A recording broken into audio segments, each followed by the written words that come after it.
Welcome to the Sustain, Change and Grow podcast, where we discuss questions related to climate change and sustainable personal development with experts across different fields. I'm Dilara Salahova. I am currently working at the European Central Bank on sustainable finance topics, and I would like to emphasize that this podcast is not related to my work at the ECB. Instead, it is a part of my desire and effort to raise awareness about the importance of individual actions to address current environmental issues and to bring desired changes into one's life.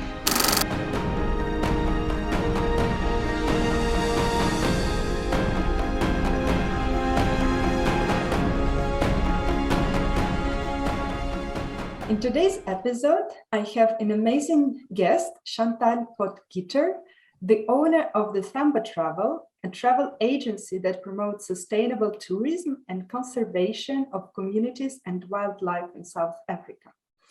Dear Chantal, it's my true pleasure to have you in my podcast series dedicated to sustainability and personal development. Your whole life track reflects so well the questions that we're going to discuss today. You were born in South Africa. You graduated in University of South Africa, while being the first in your family to achieve higher education. You dedicated a lot of time to the youth and community development, thus bringing changes not only to your own life, but also to the life of others. And you are the founder of travel agency, Themba Travel, that brings about new ways of experiencing traveling via a close engagement with local culture, communities, and wildlife. And you're an ardent advocate for sustainable tourism and women empowerment. So this is an amazing journey that you are having, and I'm so honored to have you here. Welcome. Thank you so much, Dilara. It's such a pleasure to be here. So, and let me start with a simple question.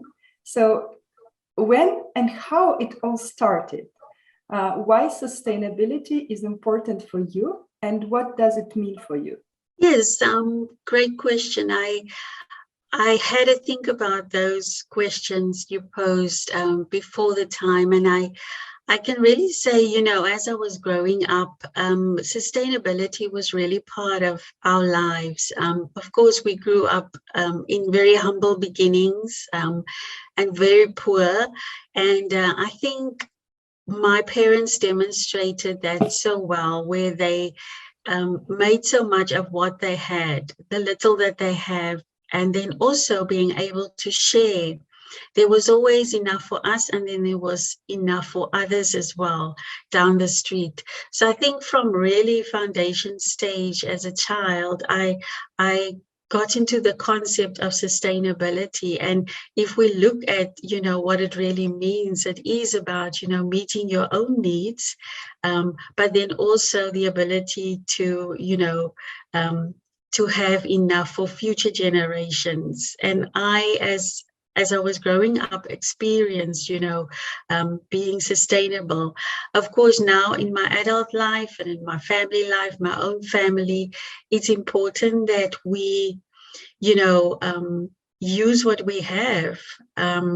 I remember, as a child, we would reuse and recycle and reinvent things. And usually the things that was just around us, we would, whether it was growing vegetables in the garden to be able to eat, and then being able to share that to the rest of the community. So it was really ingrained in me from a very young age. And as I said, as an adult, it just continued. Yeah, so it's so much about being happy with what you have. And it's a lot about, it's a lot about, what you have, and also being content with that, what you have. And I know I do live now in a Western world, in the Northern Hemisphere, and it's really different because there is always this thing of wanting more, we have to have everything. And I think growing up in Africa, and in South Africa particularly, it's not so much about having a lot, but it's about using what you have wisely.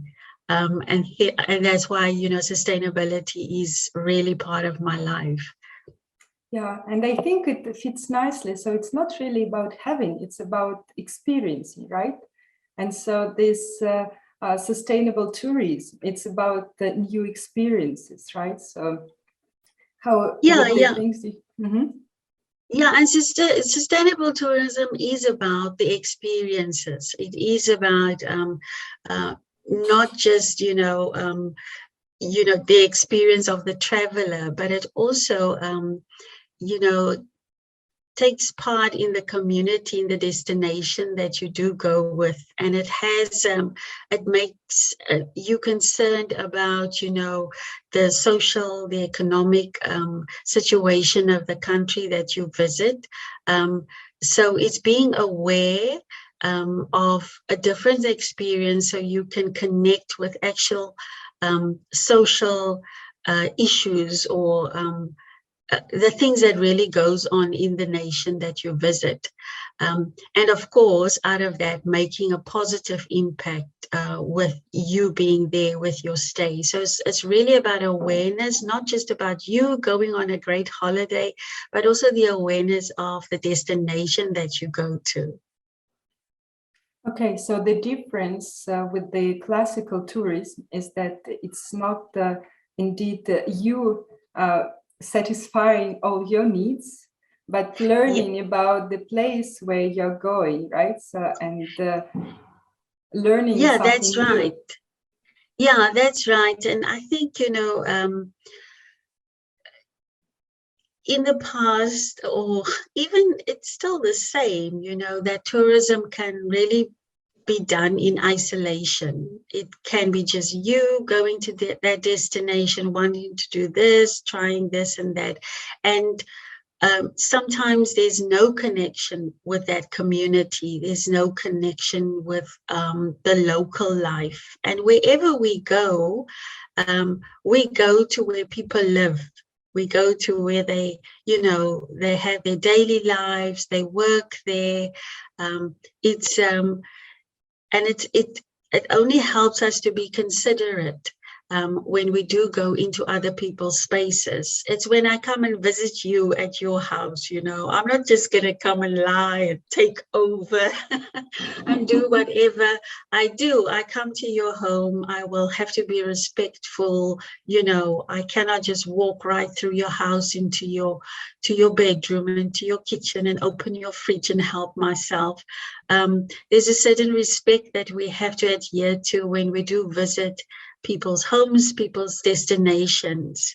So it's about being aware of what's going on in that destination that you visit. And I think, media always shows this very glossy picture of you lying on a beach and, having this amazing holiday where you're not in touch with anything. It's all about you. But in fact, that beach does belong to a different community that might come and put up a stall and sell fresh fish, at that beach. And you as a visitor need to understand, this is the market. This is where he sells the fish. This is part of, his life income. This is his job. It's just that awareness and that understanding of where we're going. We don't want to disrespect people. We always want to be conscious and mindful of where we go. Right, makes sense. And how you introduce this new experience of learning about the communities and the wildlife in the tourism, in this sustainable tourism concept? Yeah, I mean, sustainable tourism,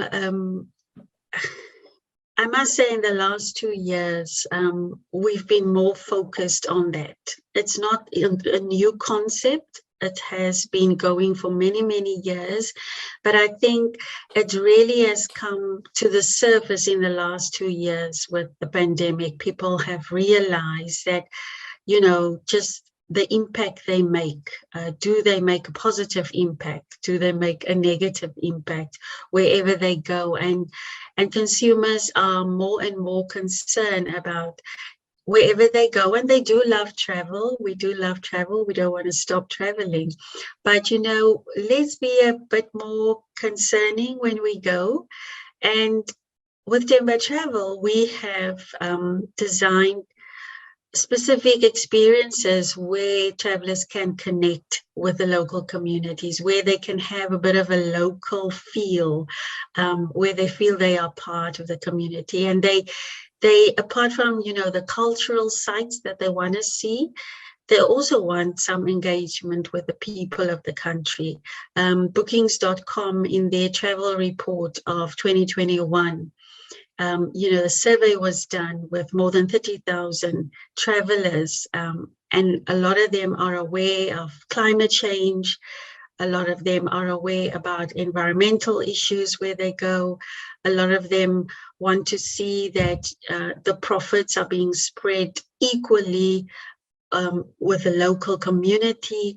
And out of that report came such valuable information about how travelers want to see travel and tourism for the future. So it's not a new concept. I just think in the last 2 years, it's come to the surface, and we all want to do well, and we want to do good where we're going, and we want to leave a positive impact. So, yeah, we have designed beautiful experiences so that travelers can connect with the culture, the community, and also conservation in South Africa. Yeah, wow, that's amazing, I think. And you mentioned the environmental problems that indeed more and more people are aware of now. And I wanted to touch upon, so what climate change challenges that communities in South Africa are facing, and how they take on these challenges, and how your program, or like the whole sustainable tourism, can at least help to it.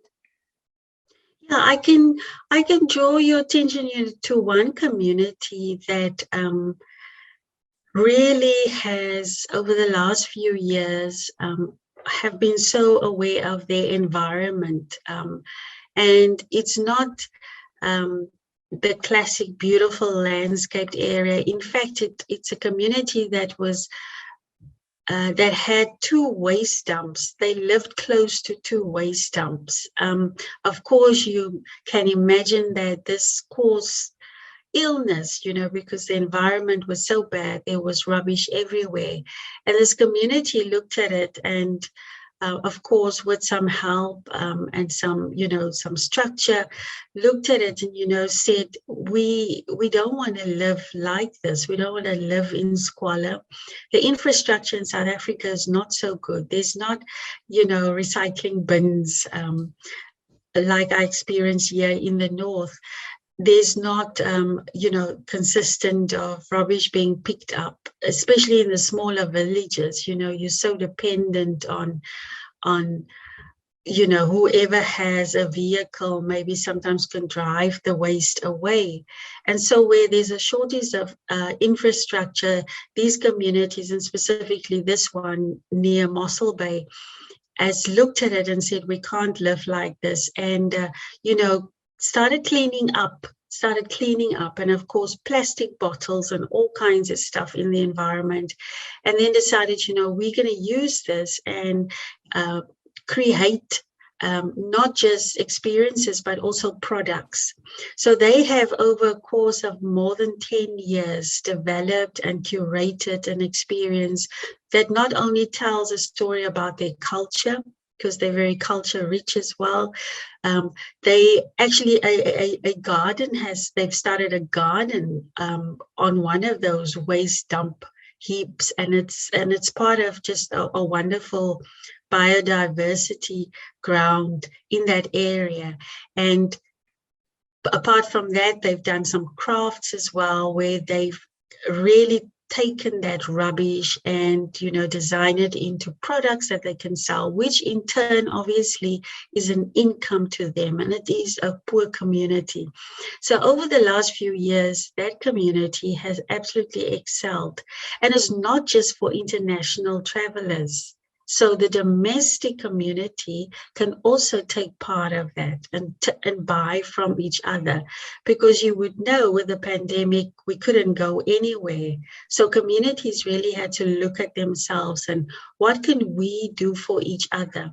And I have to say, the positive thing that has come out of this, that South Africa is more focused on that domestic tourism now, because, you know, this pandemic can go on. We might have more travel restrictions. So what do? We have to look inwards. We have to look, what can we do? What is in our environment that we can make it work? And also have a healthy quality of life, because nobody wants to live amongst rubbish. You want to live in an environment that's pleasant, that's beautiful, and also important, that is there for your children and your children's children. So even in the challenges of poor communities in South Africa, there are many communities that has taken it on and decided that they want a better future for themselves and for their children. Wow, that's such a beautiful success story. And it's so important that people do make those decisions and start introducing the changes in their lives, because so many things depend on the people themselves, right? So they don't need to wait for somebody to do it for them. They can already start with simple things just to keep clean their area. And absolutely. And you know, it's been a long process. It's not something that just suddenly happens. Today I decide, tomorrow it is there.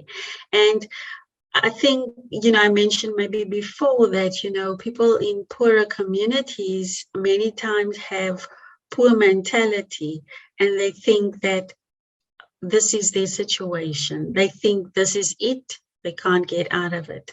But there will always be an optimist. There will always be a hopeful person, you know, in a community.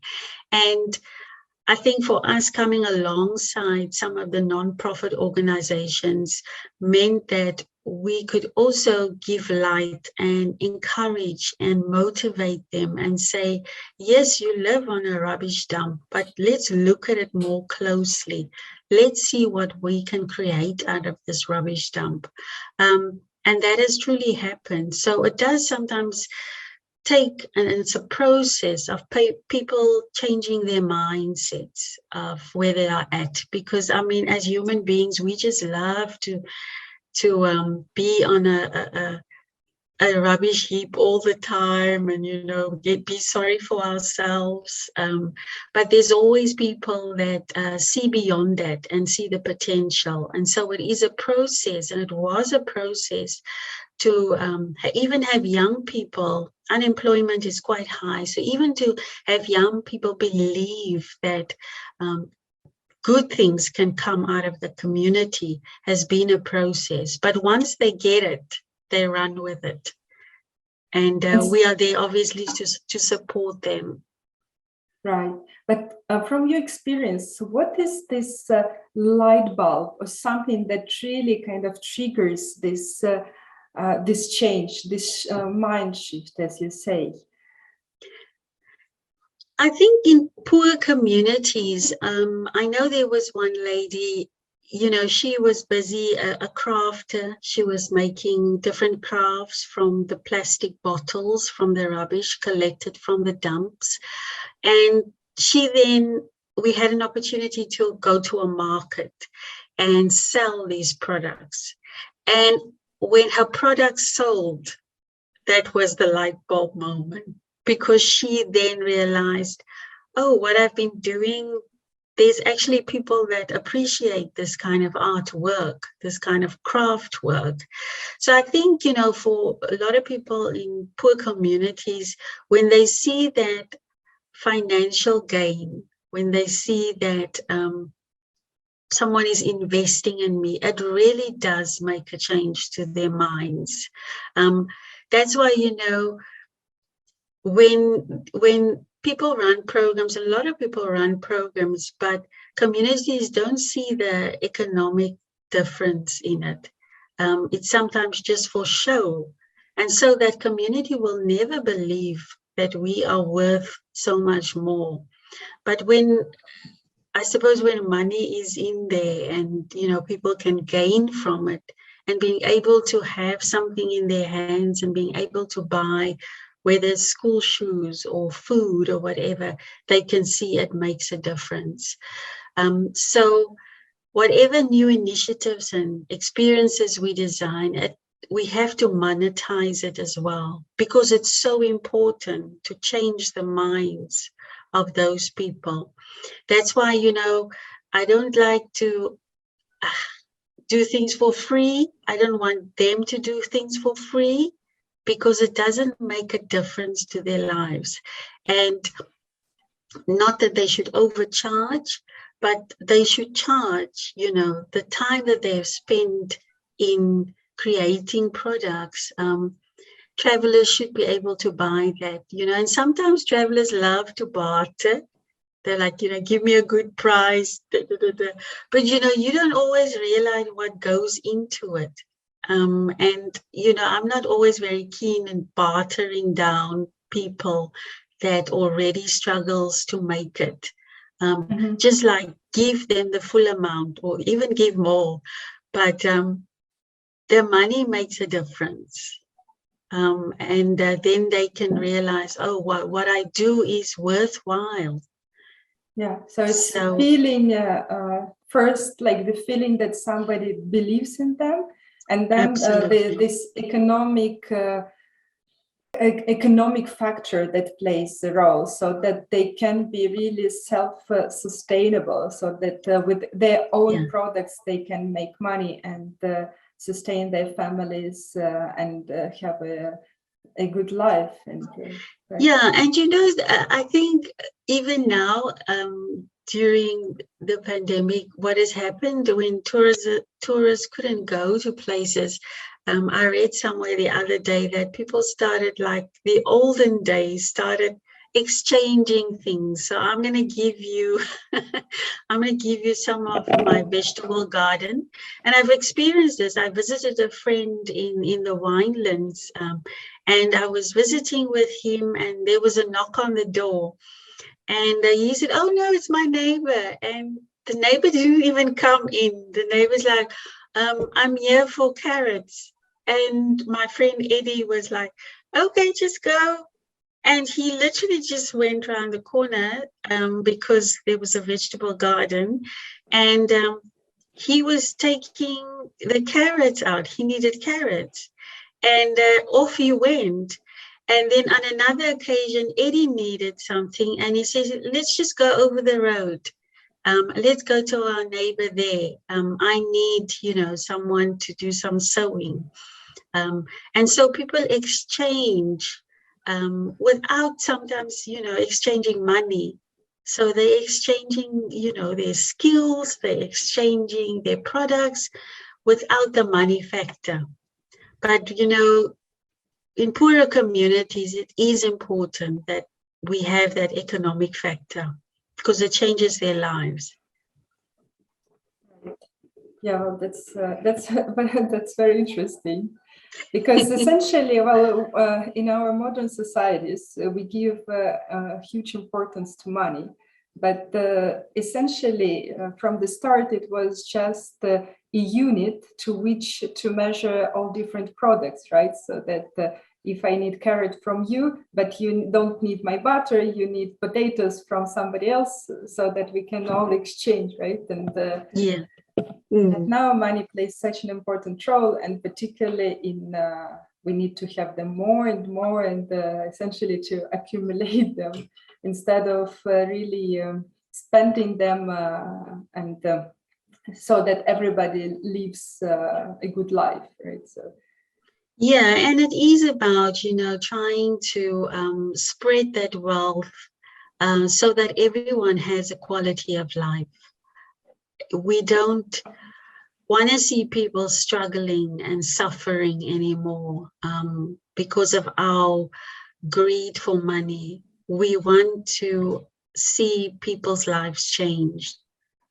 And so, I am passionate about what Themba Travel does, and this is how we will do tourism. Yeah, and actually getting back on what you said previously, so that you don't have trash bins in South Africa, you don't have the separation of them. And this is something that I personally experience very often. Like that's my own problem. That I go somewhere and there are no trash bins, right? And so I then have to carry all my trash. But okay, I'm like this, but there are so many people who are not the same, right? And if there are no trash bins, they will just throw it away and we need to elevate this culture, right? So of respect of the environment. But this is true not only for for traveling as a tourist in a different country. Often it is true also for our own hometowns, right? So it starts at home. It starts where you are at, and yes, we live in a society now where we do have that infrastructure, but let's not forget when we do move away from here and when we go into another community that we don't expect these things to run the same way, that we actually just maybe pause a bit and try to understand why it is not the same way. And I think when you start understanding it, your mind and your attitude changes. Instead of why do they not do this, it changes to let's have a look why this is a challenge to them. Let's see how we can change that. And that's the kind of mindful traveler that Themba Travel wants to attract. Yeah, so I know you're writing a book, Travel to Transform. I love the title, and I haven't yet had the pleasure of reading it. But I was wondering, are you planning to have a sustainable traveler's guide in this book? There is a few things that I do mention, and again, it's community, culture, and conservation. I bring that together all the time because we cannot do conservation in isolation. We can't do culture. Wherever we are in a community, there's people. And so the intersection and the interconnectedness is always, always important. We would always have to look at it that way. And I think when we look at it that way, it makes more sense.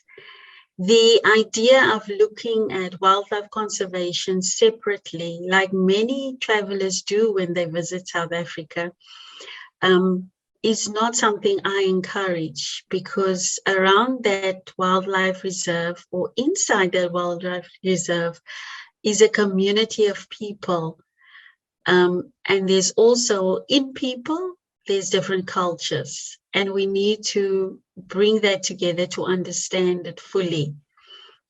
So in the book, I really emphasize that, but I also speak about the wonderful things in South Africa, South African journeys that inspires positive change. That is really what the book is about, and how we can use travel and tourism as a force for good, and how it can transform people's lives. So travel is amazing. We enjoy it, but we can do so much more, and we can do and take part in experiences that actually brings about positive outcomes. And so our travel experiences is really designed in such a way that when you leave, whether you've realized it or not, when you leave, you actually left a very positive footprint. Some people want to know, what is it? Where does it go? Where does my money go? Other people just want to be there, enjoy the experience. And whenever you leave, you will know that you have made a positive impact. And I'm quite excited. In the book, I share a little bit more also about reasons why you should visit South Africa, because of its beauty, because of the cultural diversity, because of the amazing wildlife. There's a few light-hearted things and things that South Africa is known for. So it's really, it's just the impact that your travel can make when you visit South Africa and when you travel with Themba Travel. Well, that's amazing. Actually, when I read the title, Travel to Transform, I was thinking not about transforming the communities where you go, which is amazing, and that's what you are pointing out at. But I was thinking that as a traveler, when you travel, you transform as well, right? Because yes, that's you absolutely learn so many things. And yes, because you know that when you come back, you are a different person. Absolutely. There's been a change maybe in your heart or in your mind. So yes, the traveler is transformed as well as the community that you've just visited. So yeah, it has just that power. I think tourism and travel just has that power to change people's minds and perspectives, and also broaden their perspective. Because when we live just in a certain place, we think this is how it should be. And it's only when we travel, when we realize, oh, the world is so big. Yeah, the world is so big and it's so diverse and so different. So it's only when I moved to live in Europe, I realized that so many things to which I was accustomed, they were all not an absolute. That was just a relative. So a very simple example, in Russia, we offer to live people, we offer odd number of flowers. And the even number of flowers we give to the cemetery, to the dead people. Whereas in France, it's just the other way around. So it's a very simple example, but for me, it was really transformative to understand that we create stories, as actually Yuval Harari says, and we live with these stories. And then at some point, we just have to remember that those are only stories and nothing else, and the stories can be changed. And yeah, that's incredible. Well, now I know as well. I was saying to someone just 2 days ago, there's these colorful homes in Cape Town. It's quite an heritage part of the city in the center, and it's colorful, and it's called the Boerkaap, and it's popular, with travelers. And I was saying to him, do you know why why each house is so differently colored? And he said to me, oh, it's like in Argentina, they stole the paint. So I said, what? And he said in Argentina, because he works there, he's in the travel industry, and he says people's homes are different colors, but it's because they've stolen paint and they've just painted their homes. And then I told him the reason why the homes are in different colors in Cape Town, it's because that was the slave homes first, and it was all white, and it was the slaves that lived there in small little homes, and it was all white. And when the slaves were freed, they changed the colors of their homes, and it was an expression of their freedom and the celebration that they're free. So they did it all colors. So the same story about different colors in Argentina, that's their story. And in Cape Town, I could appreciate it so much because, you're just a global thinker once you have changed continents or lived in a different country. you think differently about things. Absolutely. And, and now let me ask you some questions about you, if you don't mind. So, so actually, I'm truly impressed by you. So when I met you the first time, you gave me an impression of being a rather like a shy person, but actually creating a business gives requests so much courage. And I wanted to ask you, was it difficult to decide to start your business? And what gives you the courage? And also, what sustains you now in this difficult times, like for so many people, and especially for tourism? I mean, that's yes. I remember when we met, and I've always been a quiet person. I'm a thinker, and I'm a very good listener. And I don't want to put those skills hide it, but that's who I am. I'm a listener, I'm a thinker, I'm many times a dreamer. And sometimes that comes across being shy and not speaking, but I do believe that listening is quite a good skill that we all need to have, because we make wrong assumptions and there's so many misunderstandings if we don't listen well. But I always had courage. I always had courage in my quiet life. From very young, my parents would always say to me, or say to people, she does just her own thing. She will step out and do something. So I was never shy in that sense of going for what I want. I was maybe not proclaiming it and telling everyone, but deep inside of me, I've always felt, and especially issues about social justice, issues concerning children, issues concerning women, has always been dear to my heart. So I pursue those things, and I do it in silence. And I suppose starting a business, you are now more out there. Exactly. So it has been a challenge that now I had to speak about it. I now had to paint this picture to you. And that took a little bit more talking and describing and making people understand why I'm doing it, continuously having to explain it. So in that sense, yes, I've maybe come out of my comfort zone in that sense.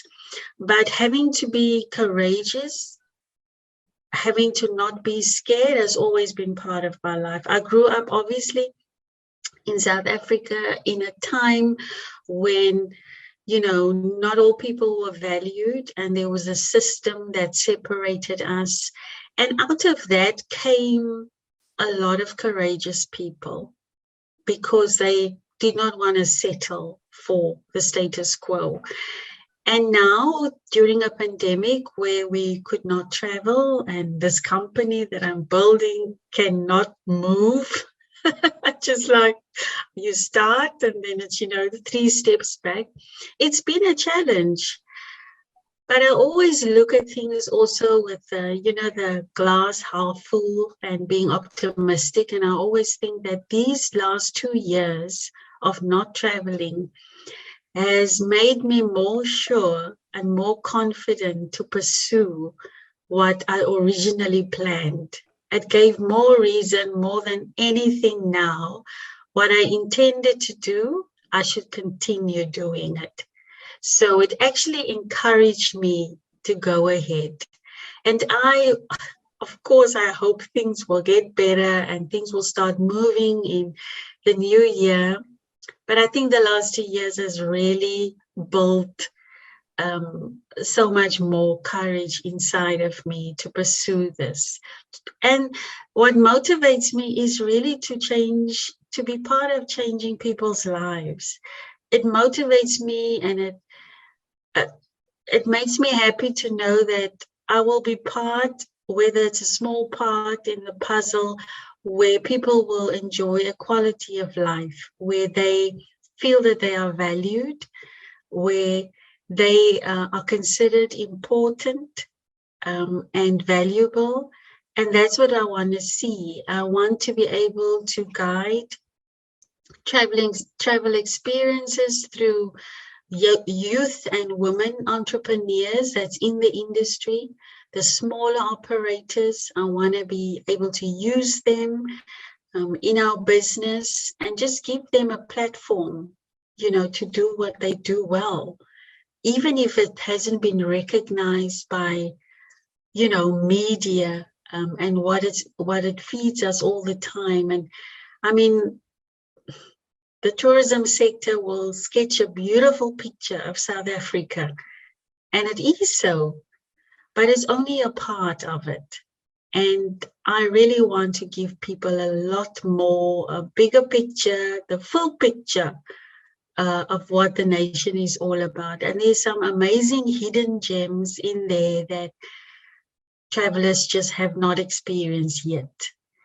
So I'm so motivated for 2022, Dilara, I can't tell you. Wow, such a noble noble goal and values. And if I can reflect what you're saying, so it's essentially your values and your wish to live in line with your values that really gives you the courage to get out of the comfort zone and to proclaim those values and to share them with the large environment, and you are ready to pursue your goals and learn and do new absolutely things. I like what you mentioned about values, because that is what it's about. I think we pursue our dreams in life based on our values. These are the things, our belief system, the things that we grew up. And that's when, we pursue it because of our values, and we believe that change can happen. And I'm hopeful, and I have hope as one of the values, and Themba means hope, and I will pursue that, and it will give me great joy to see people's lives change, especially not just the traveler. I feel the traveler as well. I want the traveler's life to change as well, to like never be the same after they left South Africa, but also the destination, that people there will feel, wow, our lives are being changed. We are using what we have in our hand. We're making the best out of it, and we're showcasing it to the world, and our lives will change. So that will bring me so much joy. Oh, that's wonderful. And are you, like what we said, so connecting the changes to the values, and so that people get this internal energy and capacity to sustain those changes. Is it something that you are using in the community development programs? Do you consciously try and evoke these values through which people can transform their lives? Absolutely. I've been obviously involved with a lot of community projects and workshops that I did with young people. And one of the things that we do is identity. And you would just imagine how people struggle with that. People struggle looking into themselves and looking themselves in a mirror and saying, this is who I am. And then also loving who they are. And accepting. And then accepting who they are. And it really starts there. It's how you perceive yourself. It's not how much you think about yourself. Don't want to be boastful, but it's just recognizing the qualities that you bring, the skills that you have, your story, your experiences in life adds up to who you are. And it's an unlocking sometimes. You kind of have to start with identity. We can't just, let's plan a program and let's design a wonderful experience. That's maybe the outside of it.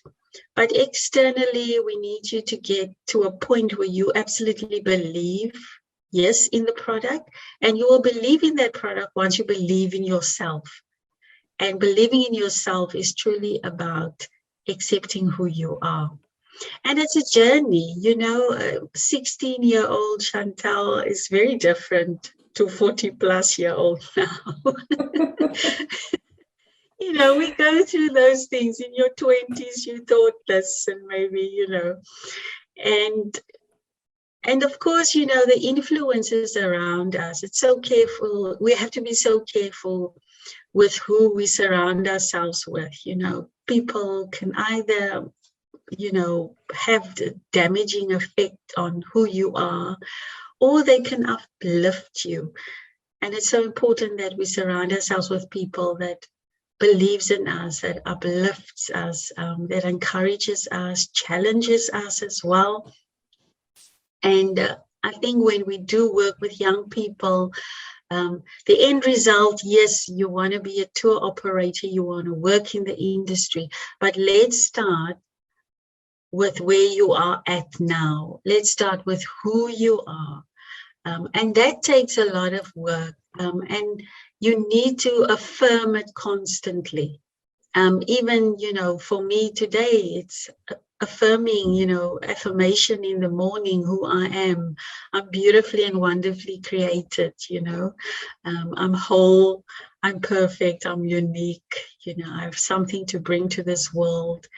It's that personal affirmation that's so important. So it takes time, it's a journey to work with young people, and also women, women in their 30s and 40s. I remember one workshop where I worked with young people, and there was a young girl, she was in her 20s and she had a baby. She was a single mom, and she came to the work, she didn't have a job. She came to the workshop to learn how to look for a job, because you think that is what people know, but no, in the communities, it was about telling them where to go. Let's look in the newspaper, let's look online, certain jobs. But before we look at certain jobs, what are your skills? Where do you come from? And I remember I played a song by Alyssa Carr. I don't know if you know that artist, that says, "You are beautiful just the way you are." It's an amazing song, Alyssa Carr. And I remember she was just crying because she just couldn't accept that fact of she's beautiful just the way she is. And she thought that having a baby and having a job and being single was bad about her. It was wrong decisions that she took. And it was over a few days, these workshops. And, out of that came her believing that, this is my situation and I can do something about it. And this is who I am. And I'm beautiful just the way you are. So, I love dwelling into identity always, because it starts there. And I must say, for me, I grew up in a home where I still have wonderful parents that I think did the best they could with what they had, and had a positive effect on my life. And my parents are probably my greatest role models when it comes to generosity, when it comes to caring for others. And my mother always says, that person, that friend, or whoever you talk to, that is somebody else's child. And so, treat people with kindness. And that's always stuck in my life. And that's why even working with young people or people in the tourism industry, it's about being kind. And it's about being kind, and it's about being kind. Yeah, kindness is really something that is so key for the relationship. And that's what really matters. That's how we treat each other. The rest, well, we will die. There will be nothing remain but the kindness. That's something that we always remember when somebody is kind for us, just like this, and values us, right? So, and the saying of, you don't remember what people said to you, but you remember how they made you feel. Yes, that's true. Yeah. And if you can make people, when they have 5 minutes with you in your presence, if you can make them feel valuable, worthy, that is it. That is it. Yes. So I do believe in that. Yeah, no, that's really inspiring. And now let me just ask you the last two questions. So, because our time is almost up, but it was really a very, very, very interesting conversation, and I learned so much, and hope the listeners too. And so the two questions that I have is, so what is your the most inspiring book? And the second, so can you name one habit that you consciously introduced in your life and that really made a difference? So the first would be 2 books that I've actually read in the last couple of months that made a big shift in my mind as well, is Who Moved Your Cheese? I don't know if you've ever read Who Moved Your Cheese by Dr. Spencer Johnson. So it tells about these 4 characters in this book. 2 are mice and 2 are human beings. And change is coming. The cheese is getting less and less, and they need to move. They need to change because their supply is getting less and less. And the 2 mice goes out immediately. They don't overthink it. They know change is coming. They have paid attention to things around them, and they've just made a move, and they are just flexible and agile and adjusting themselves to the changes. The other 2 are 2 humans that overthinks the situation and that never moves. They wait and wait and wait till things improve, but it never does, and they run out of cheese. And it's just a great book of how to navigate yourself when change happens. I think the last 2 years, change in the whole world, us having to be more indoors than outdoors, I can just imagine how frustrating it's been.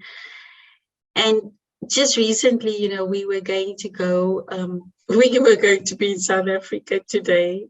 We're going to be Christmas at home, made all the plans. And of course, the travel ban was put on South Africa and we couldn't go. And, I was sad probably for a day. And we were just, okay, this is what it is. We need to wait. Let's change our thinking, our attitude, and I have found myself other stuff to read and things that I'm going to be busy with now until I'm able to go. But it's about that agility and that flexibility when changes comes, and not taking too much time to sulk in the change and to think, this has happened to me and it's just me. It happened to a lot of people. And I think it's a very thin book. You can read it in an hour, but it's like a bestseller for years on how to navigate with change. It's really good. It's a really good book. The other book that I do enjoy also, that I've read in the last few months, is Change Your World. Not Change the World, Change Your World by John Maxwell. And again, about you see suffering, you see things around you. What are you going to do about it? Are you waiting for someone dynamic, someone popular to come and sweep you away and be part of their cause? That can happen too. But are you going to start something, to do something, to bring change in your world? It's really a great book about your community, and the smallest deed is greater than the largest intention. Start somewhere. So those are two great books that I've read in the last couple of months. I think something that every day that I instill in myself is saying that you have a purpose. There's a plan. There's something that only you, Chantal, can do, and that would bring about good change that can help people. And I think everyone has to identify what that is for them.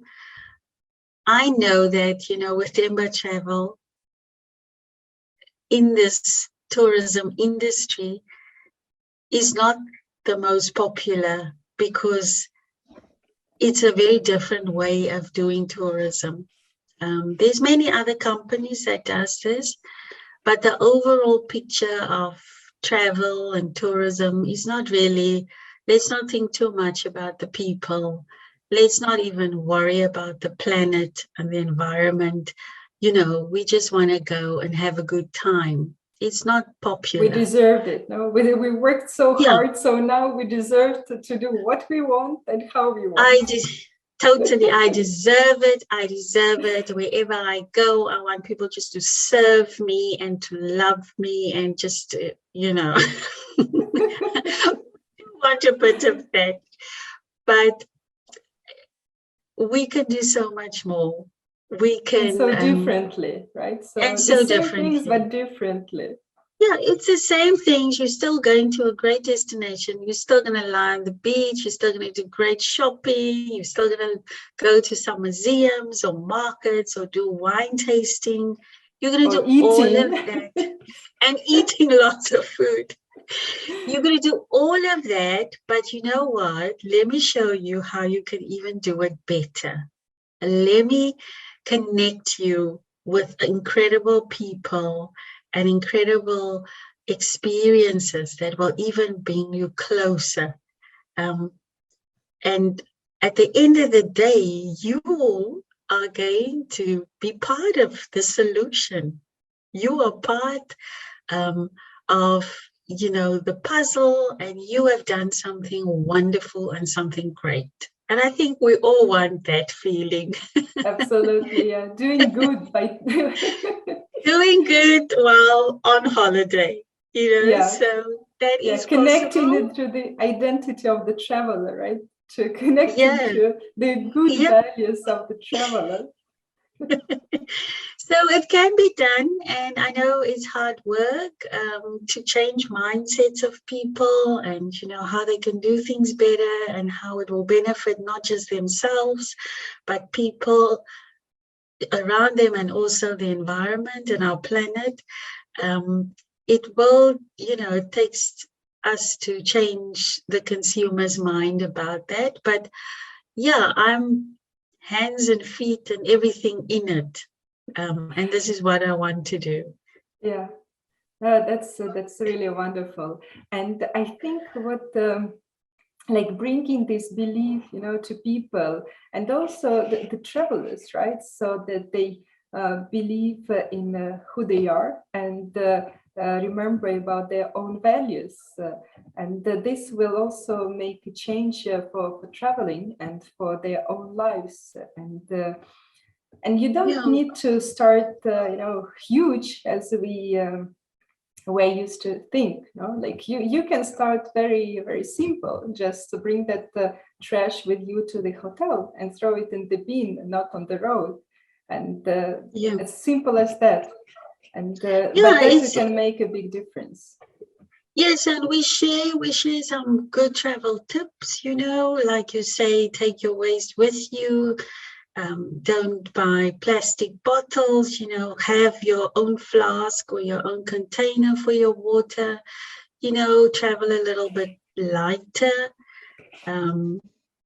shop at smaller vendors, markets, support the locals with their crafts. There's a few tips that we do give our travelers, and it makes a significant difference in the lives of the people of the destination. So we're fully committed to that. Great. And thank you so much, Chantal, for this wonderful and inspiring conversation and all your wisdom. Well, I learned a lot, and I think you have so many things to share. And it's wonderful that you're getting out of your comfort zone and you're sharing it with the world.